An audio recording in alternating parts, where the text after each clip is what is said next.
Saudara, peristiwa ledakan di sekolah yang dilakukan anak berhadapan dengan hukum bisa menjadi alarm untuk semakin memperkuat bagaimana proteksi anak dari konten negatif di media sosial. Apa saja proteksi itu? Kita akan ulas bersama dengan Komnas Perhimpunan Pendidikan dan Guru P2G. Ada Pak Satriwan Salim sudah bergabung bersama kami di Studio Orange Kompas TV. Selamat pagi Pak Satriwan. Selamat pagi Pak Adisti. Ya, kemudian melalui sambungan daring sudah ada Ketua KPAI Bu Margaret Aliatul Maimunah dan juga Wakil Ketua Komisi 10 DPR dari fraksi PKB Pak Lalu Hadrian Irvani. Selamat pagi Bu Margaret, selamat pagi Pak Lalu.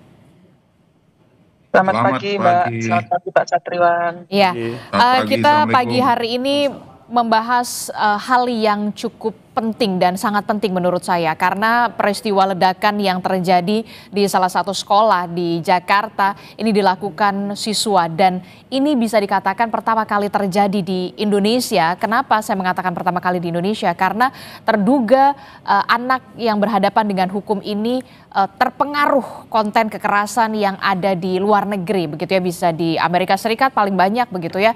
Nah, saya ingin ke Pak Satriwan dulu. Pak Satriwan, bagaimana Anda bisa mencermati ini? Ada anak siswa kelas 12 kalau tidak salah, begitu, salah satu sekolah, dan anak ini cukup pintar bisa dikatakan begitu, terpengaruh paparan konten kekerasan dari media sosial begitu ya. Apa yang Anda cermati dari sini? Ya, ini tentu menjadi alarm ya bagi sistem pendidikan kita, khususnya bagaimana sekolah, orang tua, guru, negara, masyarakat untuk mengatur ya, mengelola akses internet, ya kan. Kemudian juga bagaimana penggunaan ponsel gitu. Kita tahu data menunjukkan 1 dari 3 pengguna ponsel di Indonesia adalah usia anak gitu ya.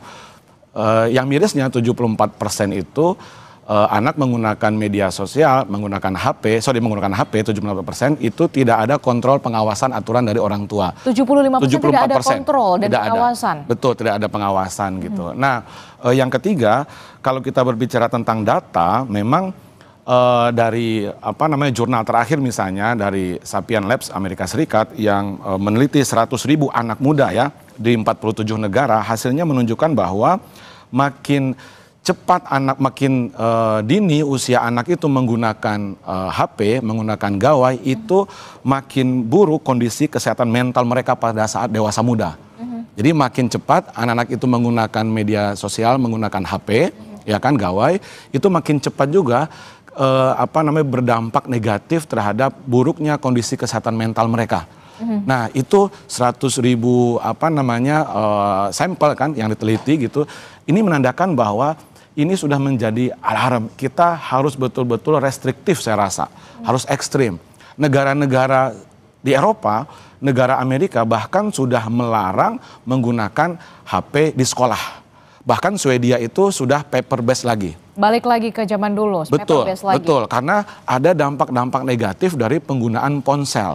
Rata-rata anak kita menggunakan ponsel, Mbak Anita, itu 4-5 jam sehari.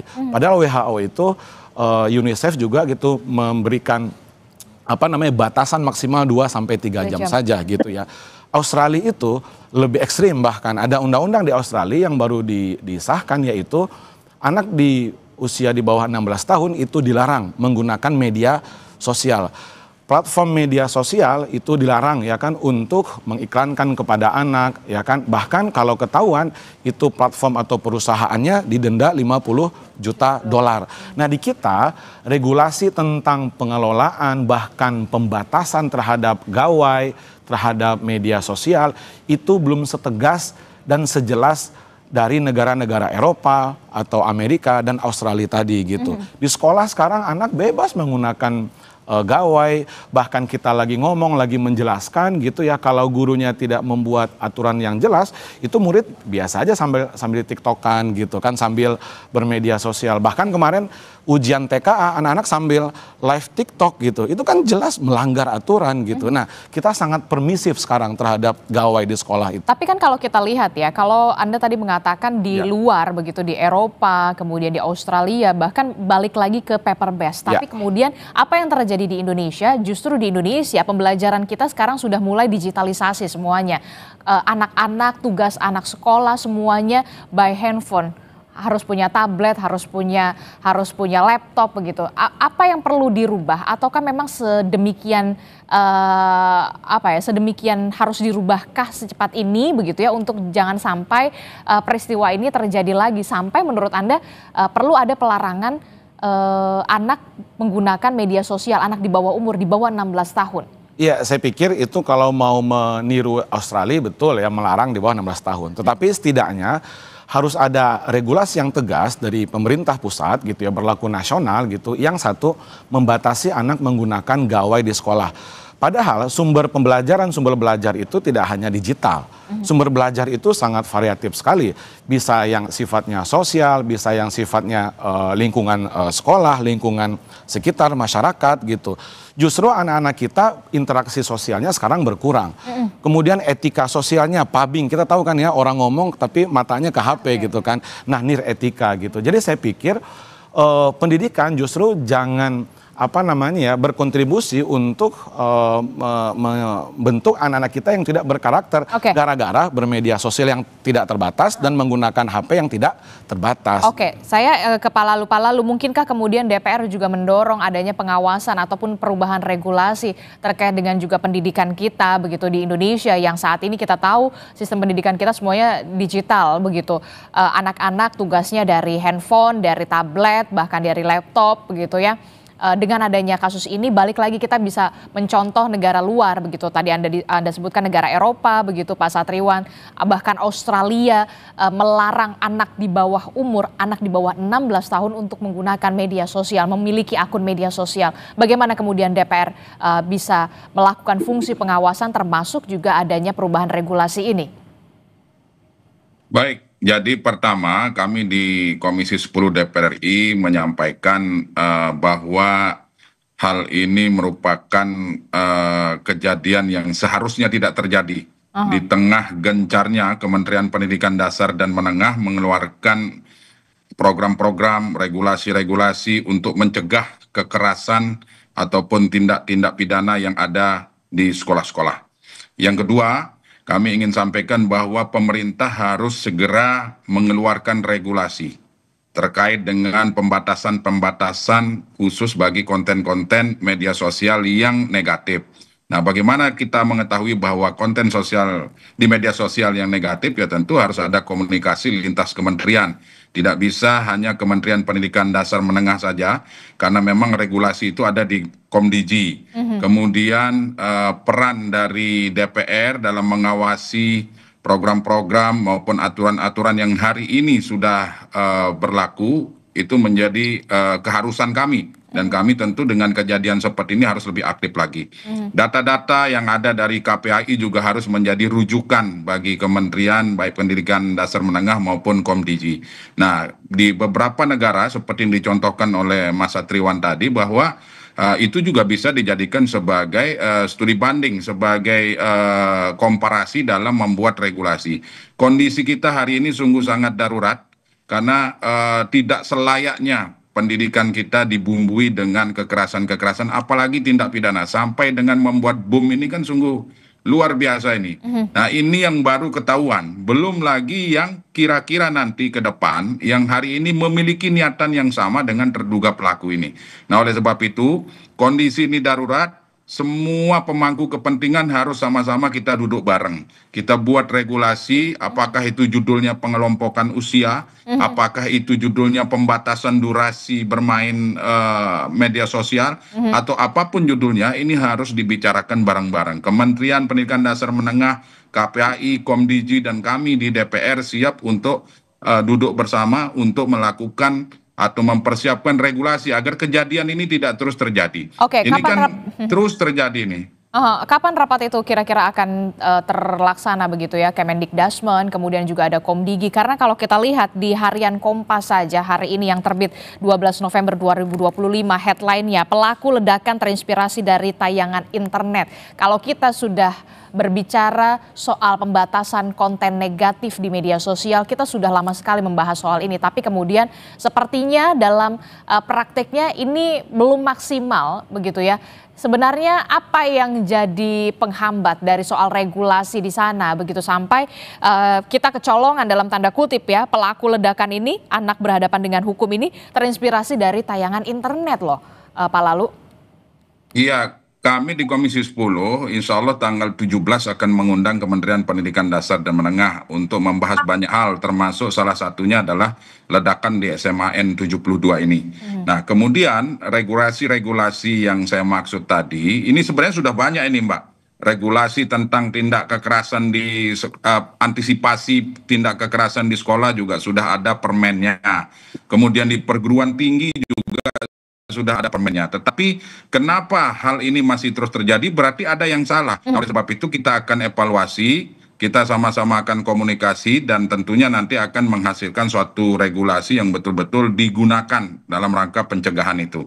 Yang kedua, peran orang tua juga menjadi sangat penting. Karena kuncinya adalah di orang tua dan komunikasi dengan pihak sekolah, guru, kepala sekolah tentunya harus dilibatkan betul. Nah, yang saya sampaikan tadi seperti Permendikbud nomor 46 tahun 2023, Permendikbud Ristek 55 tahun 2024 sebenarnya sudah jelas di situ tercantum proses-proses preventif dan sebagainya. Tetapi lagi-lagi saya sampaikan kenapa kita sampai kecolongan, berarti ada yang salah. Nah, apa yang salah? Ya kita harus bertemu. Dikdasmen, Komisi 10, Komdigi, KPAI, ayo kita kumpul bareng supaya kita bisa betul-betul mengambil suatu kesimpulan agar nanti regulasi yang dikeluarkan oleh pemerintah bisa dijalankan sehingga untuk mencegah hal-hal yang terjadi ke depan. Oke, kalau Pak Lalu masih mencari, kita akan cari siapa yang harus bertanggung jawab, termasuk juga apa yang harus dievaluasi di sini. Kalau Pak Satriwan melihat apa yang salah dari sini? Ya sebenarnya kalau berbicara bagaimana implementasi, ya banyak yang keliru atau yang salah sebenarnya Pak Lalu ya. Permendikdasmen nomor 46 Permendikbud nomor 46 2023 itu tentang TPPK itu memang hanya menjadi macan kertas gitu. Nah, kenapa Anda mengatakan menjadi macan kertas? Kenapa misalnya Pemda itu diwajibkan oleh Permen 46 memiliki TPPK sampai ke level sekolah. Betul, tahun 2023 hampir semua sekolah, bahkan sekarang 93,3% sekolah sudah punya TPPK, Tim Pencegahan dan Penanganan Kekerasan di Satuan Pendidikan. Habis itu ngapain? Nggak tahu mau ngapain. Ya kan Pemda tidak punya tuh TPPK. Ya kan, kalau toh pun punya Pemda kabupaten, ya kan kota, provinsi, kerjanya apa? Kita belum tahu juga gitu kan ya, apa yang mereka lakukan, sosialisasi, pelatihan. Tim TPPK itu juga diwajibkan untuk melakukan pencegahan dan penanganan kalau sudah terjadi. Kita mau tanya, apakah Kemdikdasmen memiliki data berapa sekolah yang terjadi perundungan di Indonesia? Saya rasa tidak punya. Kemudian apa strategi TPPK untuk mencegah dan menanggulangi kekerasan di sekolah? Apakah kementerian punya? Saya rasa tidak punya. Mungkin juga KPAI tidak punya.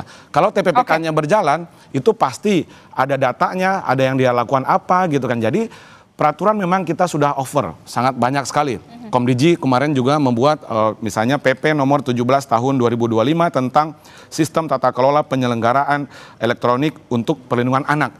Tapi ya tadi kita implementasi di sekolah kita nggak tahu TPPK harus seperti apa, kekerasan tetap terjadi dan itu fenomena gunung es. Saya yakin banyak yang sebenarnya akan potensi yang lebih gitu kan ya. Dan itu nauzubillah ya gitu kalau kita tidak luar biasa juga menanggulanginya karena kejadiannya sudah luar biasa.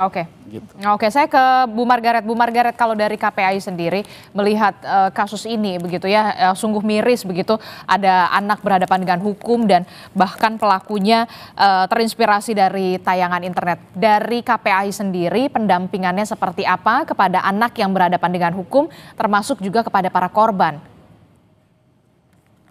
Iya, baik Mbak. Mohon izin ya, mohon maaf saya lagi di jalan. Mudah-mudahan bagus ini ya.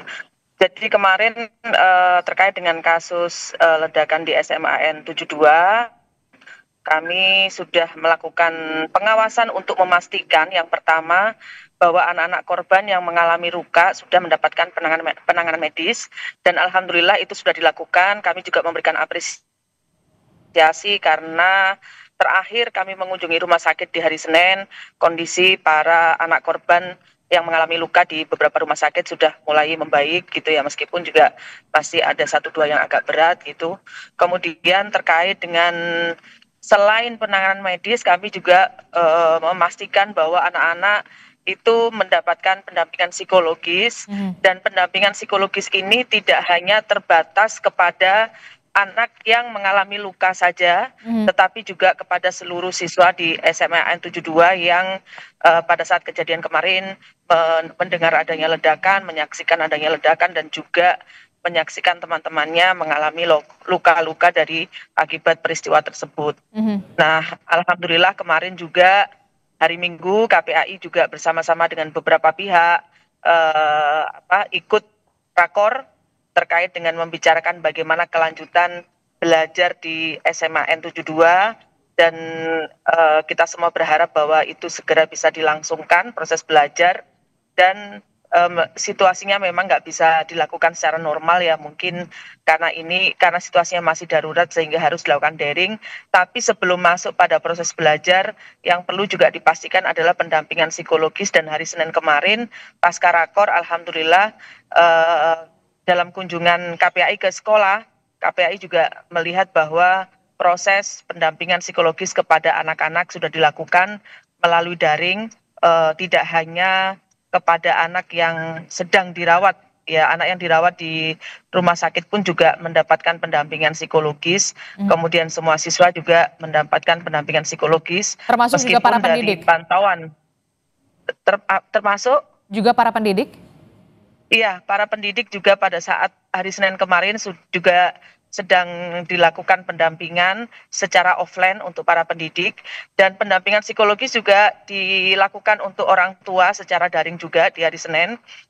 Dan hari ini terkait dengan anak terduga pelaku juga KPAI juga ikut melakukan pengawasan terkait dengan anak terduga pelaku. Kita melakukan kunjungan ke rumah sakit, dan alhamdulillah pada hari Sabtu sempat bertemu dengan anak yang dimaksud, karena kondisinya memang sedang mengalami luka yang lumayan juga, kemarin kan sempat kritis ya, dan sudah dilakukan tindakan operasi. Kondisinya sudah semakin membaik, tetapi tentu masih dalam kondisi yang harus prioritasnya adalah ke penanganan medis dulu saya kira. Tetapi tentu kepada anak tersebut juga perlu dilakukan pendampingan psikologis untuk selanjutnya bisa dilakukan pendalaman terkait, dan karena karena masih dalam usia anak, tentu seluruh proses harus mengacu pada peraturan perundang-undangan yang ada, yaitu Undang-Undang Perlindungan Anak, terkhusus Undang-Undang Nomor 11 Tahun 2012 tentang Sistem Peradilan Pidana Anak. Itu, Mbak. Oke, termasuk juga karena memang penanganan medis ini yang sedang diutamakan dulu, diprioritaskan kepada anak yang berhadapan dengan hukum saat ini sekarang. Lalu bagaimana dengan komunikasi yang dilakukan KPAI kepada keluarga anak yang berhadapan dengan hukum? Sejauh ini komunikasinya seperti apa dan pendampingannya bagaimana? Tidak perlu secara detail dan seksama. Ya, kebetulan pada saat KPAI mengunjungi visit ke rumah sakit, kami tidak bertemu dengan keluarga yang bersangkutan, dan sampai hari ini KPAI belum juga melakukan secara khusus karena kami kemarin berpikir mungkin itu masih menjadi ranahnya para penyidik untuk melakukan upaya-upaya pendalaman. Kami menghindari terlalu banyak pihak-pihak masuk, kami memberikan ruang terlebih dahulu, dan kami memang belum bertemu dengan orang tua ABH. Oke, Bu Margaret ini kan kalau kita lihat ya kan pelaku ini anak yang berhadapan dengan hukum ini terinspirasi dari tayangan internet. Bagaimana KPAI sendiri memandang sekrusial itukah kemudian sudah semengkhawatirkan saat ini kondisinya terkait dengan konten-konten negatif ataupun konten-konten kekerasan yang sudah memapar atau anak-anak sudah terpapar ini? Salah satunya ya ini yang anak berhadapan dengan hukum ini tadi. Anak berhadapan dengan hukum memang dari beberapa hasil apa namanya KPAI ketika melakukan pengawasan, termasuk ketika mendengarkan hasil konferensi pers dari penyidik ya, beberapa narasumber kemarin gitu. Anak berhadapan dengan hukum ini memang menyukai konten-konten yang berbau kekerasan gitu. Dan kemudian yang bersangkutan itu juga kemudian mengakses beberapa konten yang berisi peristiwa-peristiwa yang bermuatan kekerasan dari beberapa peristiwa di luar negeri, yang itu kemudian menjadi inspirasinya dia kemudian melakukan kejadian dan aksi seperti pada hari Jumat kemarin. Nah, memang kalau kita bicara konten negatif, saya kira memang konten negatif ini sangat berbahaya sekali ya, ketika anak mengakses konten tanpa ada pendampingan dari orang tua atau orang dewasa yang ada di sekitarnya untuk menjadi support, mengarahkan kepada dia apakah ini tontonan ya atau konten yang boleh ditiru atau konten yang tidak boleh ditiru, kira-kira begitu. Jadi dari sisi keberadaan kontennya yang bermuatan negatif ini sudah berbahaya. Ditambah dengan ketika anak mengakses tidak ada orang di sekitarnya yang menjadi guidance atau yang mengarahkan kepada anak-anak yang mengakses konten ini. Konten bermuatan negatif tentu tidak hanya yang berbau kekerasan ya Mbak, tetapi juga ada konten karena bermuatan pornografi, karena bermuatan judi misalnya, atau berisi perilaku-perilaku negatif yang dapat menjadi contoh anak untuk mengikuti perilaku tersebut. Oke, Anda masuk yang setuju atau tidak adanya pembatasan, tidak hanya soal pembatasan konten kekerasan di media sosial, tapi juga pembatasan bagaimana anak di bawah umur tidak boleh memiliki akun media sosial, supaya jangan sampai banyak sekali anak-anak yang nantinya yang terpapar konten dari kekerasan ini. Tingginya sebenarnya adalah bagaimana kita melakukan proteksi kepada anak-anak dari pengaruh negatif, dalam hal ini berarti konten-konten negatif. Tidak hanya terbatas pada kekerasan ya, tapi kepada semua konten yang tadi yang memang berisi muatan negatif seperti yang tadi saya sampaikan. Saya setuju ada upaya proteksi. Sebenarnya juga PP Tunas itu sudah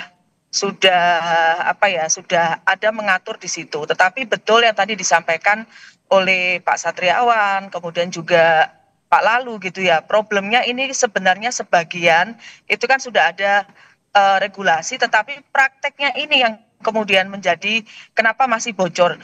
Nah, misalnya di dalam PP Tunas ya kan ada bahwa anak usia di bawah 13 tahun dia harus dengan persetujuan orang tua. Nah, ketika disampaikan seperti itu di dalam aturan, ini yang kemudian sangat longgar, karena harus persetujuan orang tua. Iya, tapi bagaimana kita bisa mengawasi? Bagaimana kita bisa mengawasi kalau itu sudah mendapatkan persetujuan orang tua? Misalkan seperti itu. Ini beberapa yang mesti menjadi pemikiran kita ya, Mbak. Tapi bahwa untuk tujuan proteksi anak-anak dari konten negatif, tentu kita setuju dilakukan upaya-upaya yang itu memang dimaksudkan untuk melindungi anak. Oke, perlu ada proteksi memang dari lingkup paling terkecil adalah keluarga. Tapi kemudian faktanya kita melihat banyak sekali keluarga yang belum concern soal itu, begitu soal gadget begitu ya, bukan hanya soal konten kekerasan. Betul. Banyak sekali sekarang speech delay mulai bermunculan begitu ya, karena memang anak kecil sudah dikasih gawai supaya dia diam, supaya orang tuanya juga kemudian bisa beraktivitas begitu. Apa peran yang harus dilakukan segera oleh orang tua dari lingkup terkecil begitu ya, jangan sampai kemudian anak mendapatkan hal konten-konten negatif ini dari media sosial. Peran dari keluarga sendiri, padahal kita tahu keluarga orang tuanya juga lagi sibuk bekerja juga. Ya, itu yang saya maksudkan Mbak. Jadi kan bagaimana kita bisa memastikan bahwa orang tua memberikan persetujuan, melakukan pendampingan, atau setidaknya orang tua paham isi dari PP Tunas ini, misalnya begitu. Termasuk ketika akses terhadap game online ya Mbak, itu kan memang sudah ada aturan, misalnya game online ini diperuntukkan usia sekian. Tetapi kemudian siapa yang bisa memastikan bahwa anak mengakses game online itu sesuai usianya? Kalau lagi-lagi kemudian itu dikembalikan kepada orang tua nih, terkait dengan pengawasannya, saya kira tentu banyak sekali orang tua yang tidak mampu melakukan itu. Dan terkendalanya kan banyak, bisa jadi karena tidak mengetahui regulasi terkait, kemudian atau sebenarnya mengetahui tapi nggak punya waktu, kan begitu. Jadi macam-macam gitu ya. Nah, inilah yang kemudian saya kira menjadi hal yang mesti kita pikirkan. Kalau kemudian ini tidak memungkinkan, apa berarti butuh peran pemerintah dong untuk lebih ketat lagi terkait dengan aturan, misalnya pembatasan tadi itu gitu ya.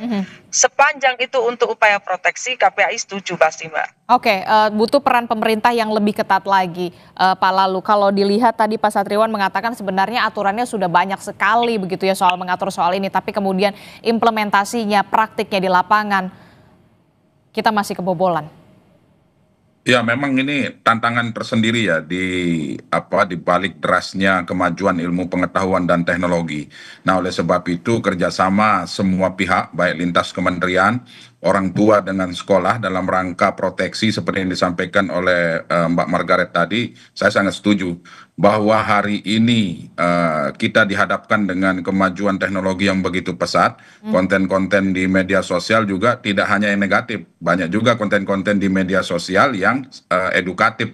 Nah, inilah yang perlu disosialisasikan kepada guru-guru kita di sekolah, bahkan kepada orang tua kita. Saya sepakat dengan pembatasan-pembatasan, misalnya sepanjang pembatasan itu juga harus sesuai. Ya, artinya konten-konten itu juga pemerintah harus memiliki listing mana konten negatif, mana konten-konten yang kira-kira bisa memberikan dampak edukatif atau dampak positif terhadap perkembangan para pelajar kita. Hari ini Presiden Prabowo Subianto sudah mengeluarkan impres tentang digitalisasi pembelajaran. Nah, itu salah satu upaya dalam rangka mengarahkan pelajar-pelajar kita bahwa penggunaan media sosial atau ilmu pengetahuan dan teknologi atau kemajuan teknologi ini betul-betul harus bisa dikembangkan ke arah positif. Literasi digital juga menjadi hal yang sangat penting yang harus dilakukan dengan kondisi hari ini. Sosialisasi masif tentang peraturan-peraturan yang sudah keluar, kalau misalnya peraturan sebelumnya dianggap masih lemah, ya kami mendorong Kementerian Pendidikan Dasar dan Menengah dari kejadian-kejadian yang sudah ada hari ini yang terus bermunculan ini untuk memperbaiki peraturan-peraturan tersebut agar betul-betul dilaksanakan dan diterapkan di sekolah-sekolah. Nah, oleh sebab itu ini juga tidak bisa, lagi-lagi saya sampaikan, tidak bisa merupakan kerja sendiri dari Kemdikdasmen. Semua pihak termasuk kami di DPR RI juga akan melakukan controlling atau pengawasan yang lebih ketat, termasuk teman-teman di anggota DPRD kabupaten kota maupun provinsi harus sama-sama membantu pemerintah daerah, dalam hal ini Dinas Pendidikan dan seluruh stakeholder dan pemangku kebijakan di bidang pendidikan baik di daerah maupun di pusat. Oke, kita akan tunggu bagaimana win-win solutionnya Kemendikdasmen, kemudian juga dari DPR, termasuk juga dari Komdigi, jangan sampai kemudian ini jadi seperti gunung es begitu ya. Saya terakhir ke Pak Satriwan. Pak Satriwan, menurut Anda 3 poin krusial yang harus segera dibenahi, jangan sampai ini terjadi lagi. Yang pertama adalah saya tetap concern ya kepada faktor penyebab. Memang faktor penyebab tidak hanya persoalan akses digital atau smartphone atau media sosial, juga termasuk bagaimana interaksi sosial anak. Ada bully itu kan ada kira-kira ada 4 jenis ya. Ada bully yang sifatnya verbal, ada yang sifatnya fisik, ada yang sifatnya bully sosial, dan ada yang sifatnya cyber. Nah, yang bully sosial ini banyak juga terjadi di sekolah-sekolah kita yang anak dikucilkan. Kalau kita lihat kasus yang 72 ini ada dugaan ke sana kan gitu, dikucilkan. Dia dari keterangan kepolisian dikatakan bahwa anak ini tidak ada tempat bercerita katanya di rumah maupun di sekolah. Artinya di sekolah berarti ada dugaan gitu ya, lingkungan sekolah belum memberikan ruang yang nyaman, yang aman bagi murid-murid kita. Itu yang pertama. Nah, yang kedua, guru-guru saya rasa dan orang tua pasti gitu ya, harus memiliki keterampilan di dalam pencegahan dan penanganan kekerasan. Ya kan, jangan sampai tim pencegahan dan penanganan kekerasan di satuan pendidikan itu hanya sekedar nama label di sekolah, tapi dia nggak tahu kerjanya mau ngapain. Jadi kami mendesak, berharap Kemdikbudrismen untuk gercep gitu ya, untuk memberikan pelatihan terkait dengan keterampilan bagaimana pencegahan kekerasan ini, anak bully itu harus seperti apa, indikasi bully itu seperti apa, ciri-cirinya, jangan dibebankan hanya semata-mata ke guru BK misalnya. Karena BK itu kalau untuk SMA tidak hanya bimbingan konseling tapi juga karir. Ya kan, BK itu satu guru BK itu mengelola sekian puluh murid gitu ya. Beda dengan guru yang lain atau wali kelas. Nah, saya pikir ini penting keterampilan itu yang kedua. Nah, yang ketiga harus ada pendataan, harus ada data yang jelas bagaimana bully itu di sekolah, strateginya seperti apa gitu kan, sehingga kita tahu daerah mana yang tingkat bullynya tinggi dan seterusnya. Nah, yang paling penting juga ini harus ada semacam satgas saya rasa secara nasional, satgas nasional untuk pencegahan dan penanganan kekerasan yang di dalamnya kementerian lembaga semuanya ada. Selama ini setahu saya tidak ada, KPAI sendiri, Kementerian PPA sendiri, Kemdikbudrismen sendiri, Kementerian Agama juga sendiri, Pemda sendiri gitu ya. Nah, belum ada koordinasi dan harmonisasi untuk pencegahan dan penanganan kekerasan di satuan pendidikan ini gitu. Agar anak kita tidak lagi menjadi korban. Karena bagi kami ini adalah fenomena gunung es. Ini kita fokus 72. Sebelumnya di hari yang sama di Aceh, anak juga dibully lalu dia bakar pesantrennya. Kemarin di Blora ya gitu kan, 30 berapa anak yang jadi saksi, kemudian ada 4 anak mungkin yang jadi pelaku kemudian dipindahkan. Dan ini sudah banyak yang seperti ini. Kita nggak mungkin seperti pemadam kebakaran nanti ramai lagi kita diskusi lagi gitu tanpa ada tindakan yang nyata yang betul-betul melibatkan semua stakeholder tadi. Harus ada evaluasi yang secara menyeluruh, harus menyentuh kepada titik pokok permasalahan. Betul. Pasti supaya juga solusinya juga komprehensif. Karena saya melihat Pak Prabowo sudah sangat serius ya gitu dengan merespon ini gitu. Makanya dengan adanya misalnya Gus lalu ya sama Bu Margaret kita buat Satgas Nasional yang isinya semua KL plus misalnya organisasi pendidikan dan guru yang fokus untuk melakukan pencegahan dan penanganan, dan kita tahu kerjanya mau ngapain, gitu. Mau ngapain di sekolah itu ya kan, mau seperti apa. Betul sekali. Oke, terima kasih Pak Satriwan telah bergabung bersama kami, kemudian Pak Lalu juga terima kasih. Kita tunggu bagaimana nanti akan ada solusi yang lebih komprehensif. Kemudian juga ada Bu Margaret, terima kasih juga sudah bergabung bersama kami. Sehat selalu.